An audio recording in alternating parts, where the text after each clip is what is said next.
어서오세요. 괴담 들려주는 낚시꾼 괴담록 괴담집사입니다. 단패님들 과수원 아시죠?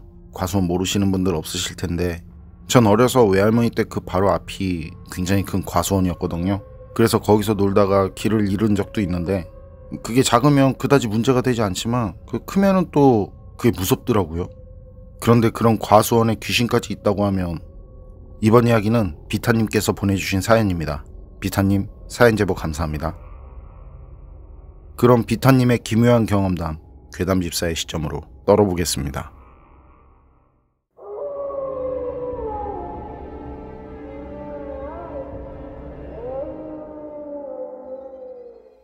이건 제가 중학교 1학년 여름방학 때 그때 경험을 한 실화인데요.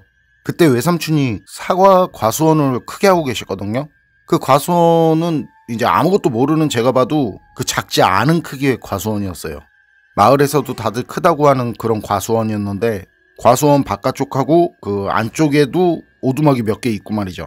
전 그때 그 과수원에서 방학 때면 그냥 살다시피 했었는데요. 시원하고 그 흙내음이나 바람에 실려오는 그 상큼한 냄새도 좋고 어른들도 다들 애늙은이 같다고들 하실 정도였는데 뭐 어쨌든 거기 과수원 오두막에 엎드려서 방학 숙제도 하고 장난감도 사다 만들고 이것저것 하면서 놀다 보면 저도 모르게 잠도 들고 그리고 그 옆엔 저랑 같이 놀던 어린 동생도 잠들어 있었고 진짜 좋은 시절이었고 좋은 추억이었죠. 단 그날 그 기억만 빼고요.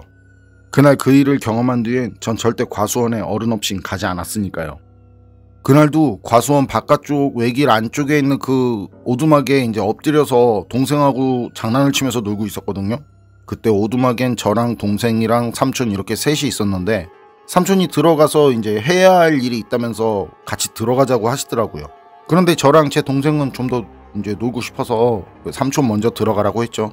삼촌은 그럼 너무 늦게까지 놀지 말고 저녁 먹기 전에는 들어오라면서 먼저 들어갔는데 저랑 동생은 그 뒤로 놀다가 이제 언제인지 모르겠는데 잠이 들었나 봐요.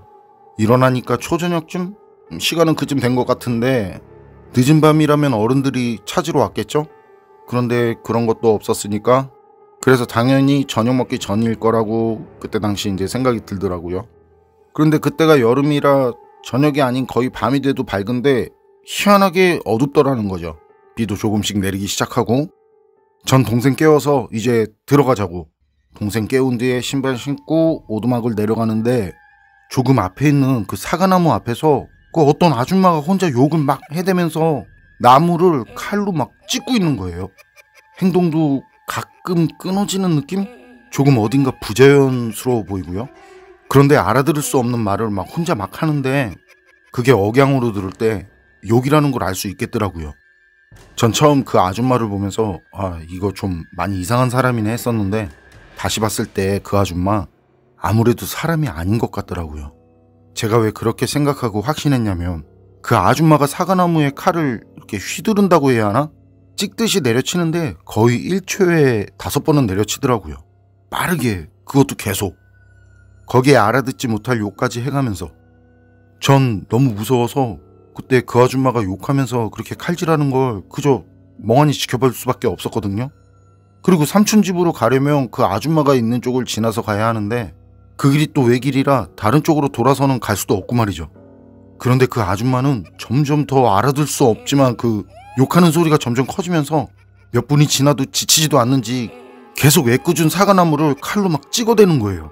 나중에는 그 찍는 속도가 점점 빨라져서는 그 만화에서 보면 딱따구리가 나무 찍는 그런 장면이 나오잖아요. 막 다다다다닥 하는 그 정도 속도로 빠르게 칼로 이 나무를 찍어대더라고요. 그 소리가 진짜 등이 서늘할 정도로 무서웠는데요. 그래서 전 동생을 조심스럽게 진짜 조용히 었고 그 아줌마와 최대한 간격을 벌리고 그 아줌마 등 뒤로 천천히 걸어갔는데요.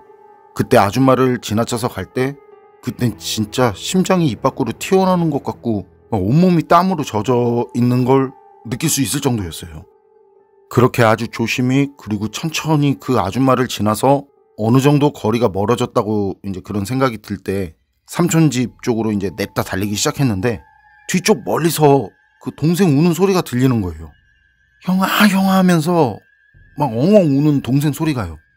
그래서 전 놀라가지고 그때 바로 뒤를 돌아봤는데 동생이 오두막 계단 그 옆에 있는 그 기둥을 잡고는 그대로 서서 울고 있더라고요.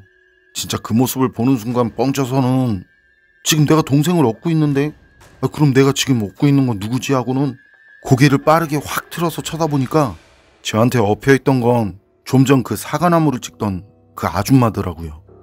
그때 진짜 혼이 나갈 정도로 그 무서움을 느꼈는데 아무 생각도 진짜 아무것도 떠오르지 않고 도망치고 싶다? 무섭다? 살고 싶다? 그런 것조차 생각나지 않는 그런 무서움. 말 그대로 그 혼이 나갔다는 게 어떤 건지 그대로 느껴지더라고요. 그때 당시 그 순간에는 그것조차도 몰랐지만요. 그때 저는 그렇게 벙져서는 그 제가 이제 등 뒤에 업고 있는 제 등에 엎혀서는 웃고 있는 그 아줌마를 보면서 멍하니 있는데 그때 제 동생이 더 크게 우는 소리가 그 울음소리가 들려오더라고요. 형아 하면서 또 좀 전과는 비교도 안 될 정도로 전 그때 동생이 그렇게 크게 우는 소리를 들으니까 이제 정신이 들어왔는데 그리고 진짜 있는 힘을 다해서 그 등에 업고 있는 그 이상한 아줌마를 이제 내팽겨치고 동생이 있는 과수원 그 오두막 쪽으로 무작정 뛰기 시작했거든요. 그런데 뒤에서 그 아줌마가 칼을 들고는 막 미친 듯이 이상하게 웃으면서 저를 쫓아오더라고요. 전 어떡하지 막 이런 생각이 들면서 동시에 외삼촌을 크게 불렀죠. 외삼촌 하면서 계속 이제 크게 부르면서 동생이 있는 그 오두막으로 달려갔는데 진짜 지금 생각해보면 그냥 머리가 백지장 같고 하얗고 다른 건 기억이 나지 않고 그냥 무조건 동생을 구해야 한다는 그 생각 하나밖에 없었는데 그러면서 이제 외삼촌을 목이 터져라 계속 부르면서 제 동생한테 달려간 기억 그때 기억은 이제 그것밖에 없고요. 그리고 동생을 품에 안은 뒤에도 계속 이제 목이 터져라 외삼촌을 부르는데 그 뒤따라온 그 아줌마가 우리 곁에 와서는 귀에 이제 제 귀에 가깝게 대고 말을 하더라고요. 아주 빠르게. 그런데 그 말은 제가 알아들을 수 없는 말이었어요. 그리고 그때 멀리서 이제 삼촌이 우리를 부르는 소리가 아련하게 들려왔는데요. 그 아줌마도 그 소리를 들었는지 이제 삼촌이 저희를 부르면서 달려오는 그 소리를 들었는지 저한테 뭐라고 한 번 더 말을 하더니 역시나 알아들을 수 없는 그런 말을 하더니 나무들 사이로 스며들듯이 이렇게 사라져버리더라고요. 그리고 우리 쪽으로 달려오는 그 삼촌 모습이 보였고요. 그렇게 삼촌이 와서 저랑 동생은 이제 삼촌이랑 같이 집에 갔고 저녁 먹은 뒤에 동생하고 방에 같이 있었는데 혹시나 제가 잘못 본 건 또 아닌가 하고 뭐 그런 생각이 좀 들더라고요. 말이 안 되니까. 그래서 제가 조심히 동생한테 이제 혹시 이상한 거 봤냐고 그 과수원 오두막에서 혹시 이상한 거 봤냐고 그렇게 조심히 물어봤거든요. 그랬더니 동생이 고개를 끄덕이면서 이제 말을 하더라고요. 아까 형이 그 아줌마 업고 뛰었잖아. 아까 아줌마가 재밌었다고 현기에 대고 말했잖아. 그러더라고요. 전 그때 이게 진짜 내가 헛걸 본 게 아니구나 했었고 근데 사실을 알게 되니까 그 아줌마가 다시 떠올라서 걷지를 못하겠더라고요. 저랑 제 동생은 이제 그 뒤로 한동안 절대 과수원 쪽은 쳐다보지도 않았고요. 그리고 어른이 없으면 절대 가지 않았는데요. 나중에 들은 이야기인데요. 거기 삼촌네 과수원에서 일하던 아줌마가 있었는데요. 그 아줌마는 젊은 나이에 과부가 돼서는 혼자 이제 아들을 키우면서 살았고요.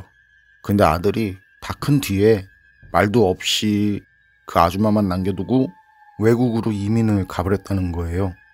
그래서 그 과부 아줌마는 그때 이제 그 바깥쪽 오두막 거기 사과나무에 목을 메고 자살을 했다고 하더라고요.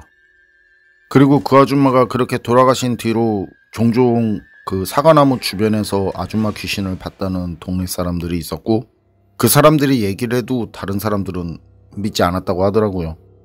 저희도 그때 그 얘기 이제 어른들한테 했는데 저랑 제 동생이 본 그 얘기를 했는데 처음에만 갸우뚱하고는 그냥 웃으면서 왜 그런지 모르겠는데 그런 말 하지 말라고들 그렇게 말씀을 하시더라고요. 그리고 좀 지나서는 저도 이거는 직접 들은 얘기인데 여름에 동네 개울가에 이렇게 놀러 왔다가 그 과수원에 들린 그 삼촌 과수원에 들린 그때 당시 이제 대학생이었던 그 형이나 누나들도 그 삼촌 과수원 그 길에서 제가 본 그 길에서 그 아줌마를 봤다고도 했었고요. 삼촌은 아직도 지금 그 자리에서 과수원을 하시는데 가끔 제가 물어보거든요. 그 아줌마 진짜 못 봤냐고. 그런데 삼촌은 그 한 번도 못 봤다고 하시더라고요. 과연 정말 삼촌은 삼촌 말처럼 그 아줌마를 한 번도 본 적이 없는 걸까요? 비타님 사연은 여기까지인데요. 이번 사연은 저도 어렸을 때 그것도 과수원에서 비슷한 경험이 있어서 더 오싹한 사연이었던 것 같습니다. 제가 직접 경험을 한 그 얘기도 나중에 해드리기로 하고, 그때 비타님이 동생인 줄 알고 등에 업고 달린 게 동생이 아니라 아줌마였다니. 평범한 아줌마였음 체중 때문이라도 뛰기 힘들었을 텐데 말이죠. 그것만 봐도 비타님 등 뒤에 엎인 그 아줌마는 확실히 사람은 아니었던 것 같은데요. 여러분 생각은 어떠세요? 판단은 여러분께 맡기겠습니다. 괴담록 오늘 이야기는 여기까지입니다. 그럼 전 다음에 또 다른 사연으로 찾아뵙겠습니다. 늘 평온하시고 건강하세요. 함께 해주셔서 고맙습니다.